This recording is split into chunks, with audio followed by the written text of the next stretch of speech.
Ako dahil si John Carlos Esteban. Ako din ang mag-report sa problem solving. So kita may na idea sa problem solving. Kuya Rico? So, ang problem solving is nagamit na siya of critical thinking skills. For example, sa math is nagagamit na siya as situational ang math. Kailangan lang mo siya isolve nga kanayang problems para magawas ang result. Tama. Kagaya si Kuya Rico, 5 kabalakpak. 1, 2, 3. So, sunod, kita may na idea. Ate Baya. Para sa ako, ang problem solving, sila naka-ability sa students na kung saan niya pag-analyze at pag-asal ng solution sa problem. Tama. Kagaya si Ate Bayog, 5 ka-clap. Kaluya, oy. Kaluya rin. Ang tawa ko na. So, ano pa? Expert. Bundak ka? So, objective na to, pakibasa. Kung may gusto mo basa, kanang galing nyo kayo. So, Ate Britney, dali.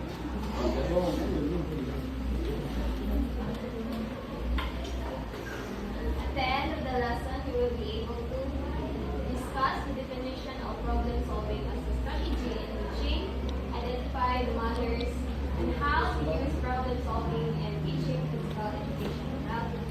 Enumerate the advantages and disadvantages of using problem solving, and write an instructional plan in physical education and health using problem solving. So, kanina to, kanya to mating, pag-uman na to, klase. So, Bert, napalo, Bert. So, definition of problem solving. So, pakibasa. Hindi, gusto mo basa. Ate Arsenal. Problem solving is a constructivist, child-centered teaching strategy that builds critical and creative thinking to real-world tasks. Being in health, it addresses practical issues like hygiene, emotions, diet, and safety with teachers guiding pupils to identify problems, consider options, and choose the best solution. So, sa mga idea yung mga Ate Arsenal. So, ang problem solving is constructivist, self-centered teaching strategy. Ang pagtutuan na is matawag siya nga ang student is supposed to of problem. Example sa pilihan na may ma-address ang mga issues like hygiene, sa ulan, sa mga emotion, diet, o sa mga safety items. Tama, no? Tagayin si Ate Arsenal, o 5 ka palakpak. So, problem solving is nakapokus niya sa student-centered. Kabalo mo ano? Because problem solving is dapat sa mga estudyante gina nakapokus because sila man gidang need o mga daghang sila mga problem na ang teacher na is facilitator lang. Sabot mga bata? Okay, based na ito sa PE is nakapokus po niya sa physical na health. Ang may physical is ato mga ligo. Sa mga problema sa itong ligo. Sa health, dili ko nakapokus sa itong mga sa health ng mga problem. Sample na is kalang mga diseases, mga problems sa lawas. So, then makaatag ko na, as a teacher, makaatag ko tawag solution. Kaya na may problem, naputay solution. Nakasabot ra? Yes, sir! Yo. So, sa natay mga advantage na disadvantage. So, pakibasa Vicentino sa 1. Kaya tagay ko insight about ani.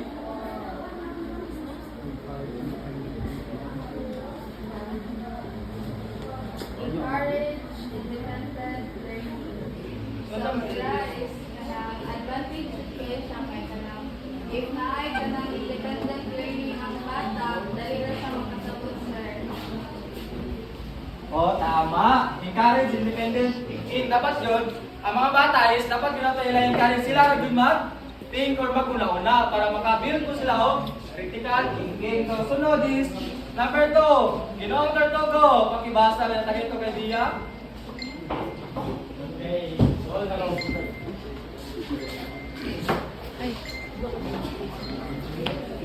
Train pupils to identify and capture problems. So, kinangan, train mo yung mga bata para mag-identify sila o kung sa is. Kung sa is ang problema. Thank you, sir. Oh, tama. So, tagay si Ginong Tortogo, 5 claps. So, number 3 is, hindi gusto mo basa ng mga katigsan.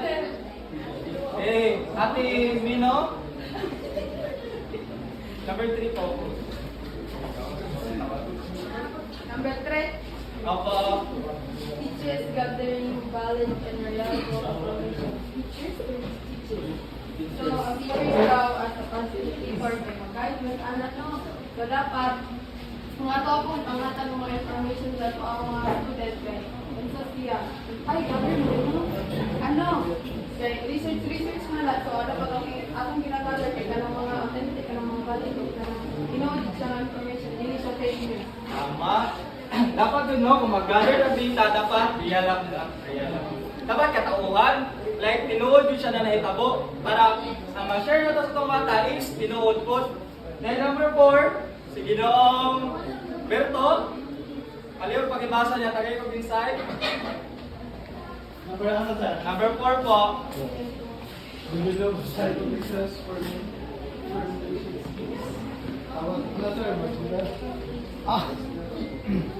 Develop hypothesis. So, develop, hypothesis, formulate skills. So, kani is, naman tayo nyo, iya ng mga skills, no? Na tinaguan. So, dapat yun nato na yung pagawas. Kaya, pag pagawas na niya, na ma-develop is, may enhance din nato mga skills na pang taguan. Then, number 5, Ate Maga. Builds ability to test hypotheses and analyze data.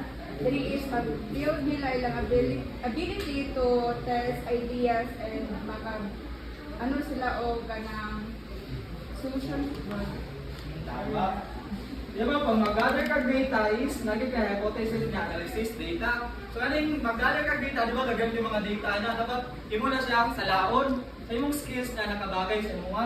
Then, pag masala niyo mo, imo pa na siya i-analyze ang mga data kung asa ba'y tinood o dili. Then, number 6 is, ito yung gusto mo basa na taga-biya. So, si Ate Batukan. Number 6 po. Able solving of real-time problems. So, very solve na nila ang saan problem sa example sa research. Tama. So, kaya nakakita naman sila, maka-analyze naman sila. So, pag-analyze sila, makasolve naman sila sa mga problem. So, nakoy isa ka PPT na laktawan no, kay murag wala nabutang siguro or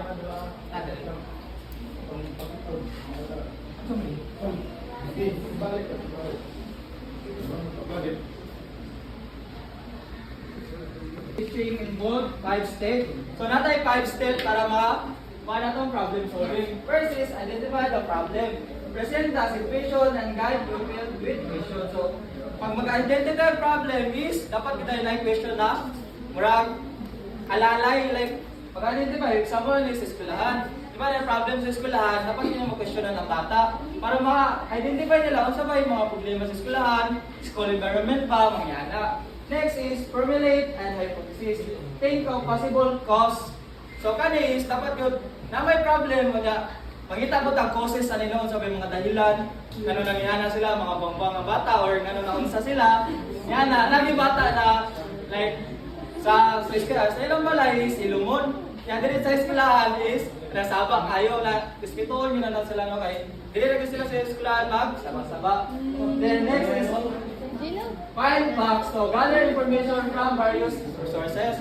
So, diri is, dapat ka diri sa isa lang na tao ta mangitag mga source. Dapat sa lilahi, internet, sa YouTube, mga niyana para naganda data na mag-gather ng mga facts na mga apply na to sa mga bata.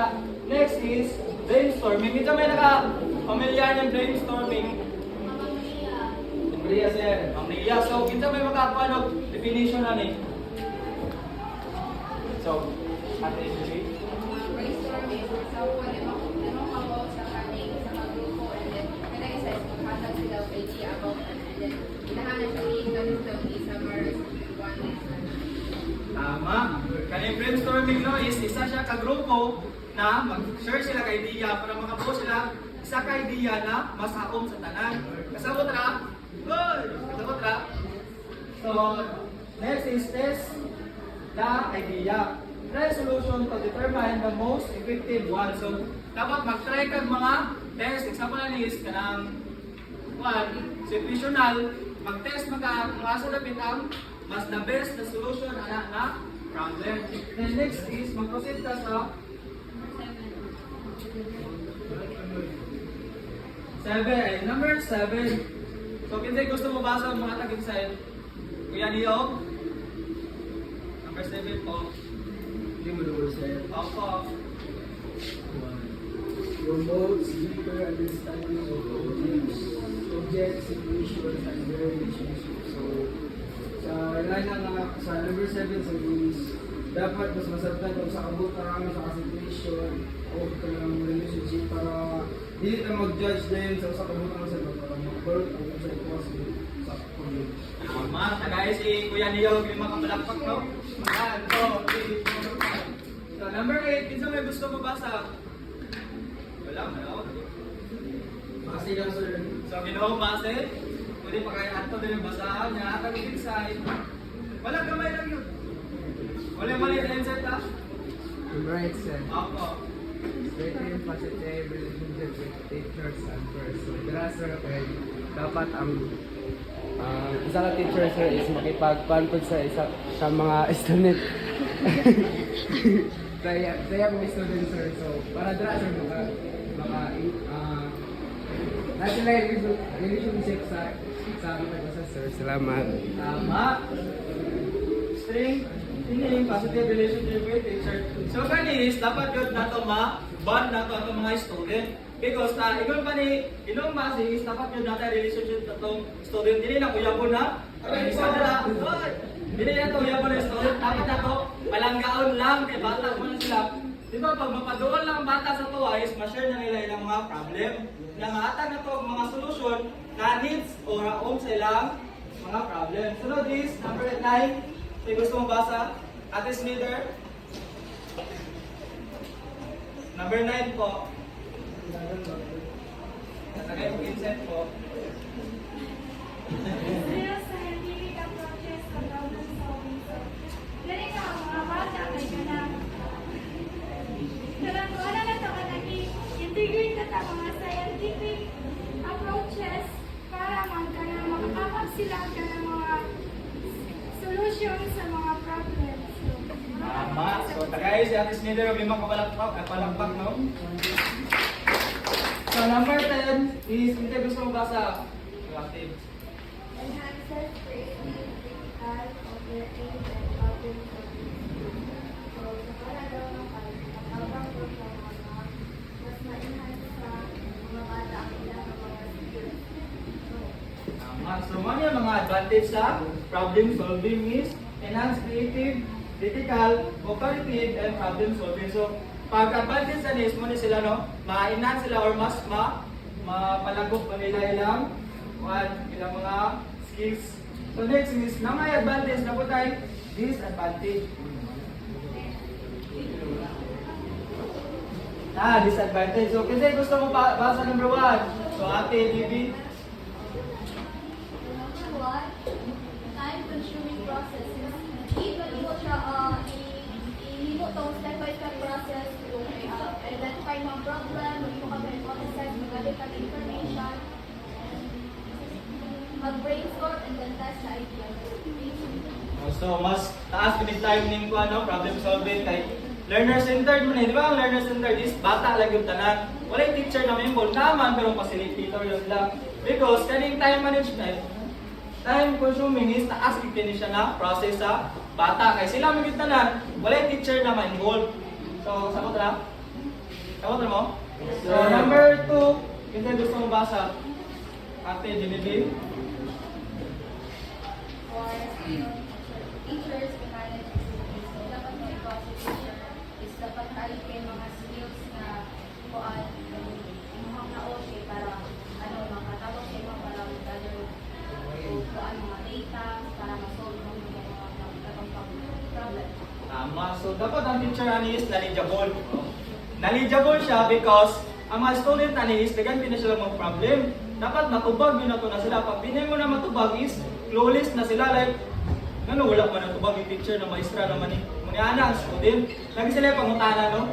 So, next is number 3. Ate Sada.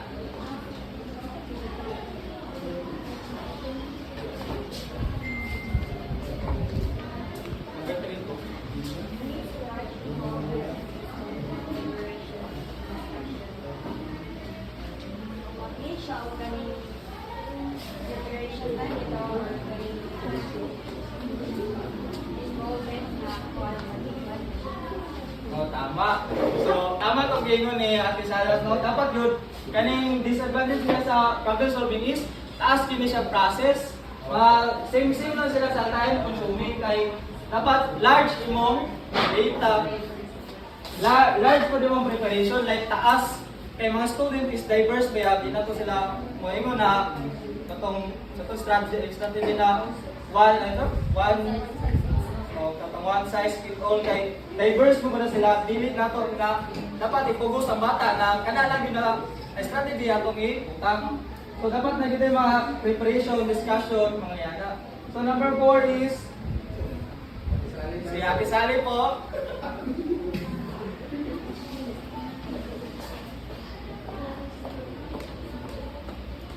Demands integration of multiple different integrated systems. So, disadvantage like, ano ko siya sa develop process pa siya tapos ito siya o kanang lahi-lahi kanang kuhan ba ay kanang lahi-lahi siya o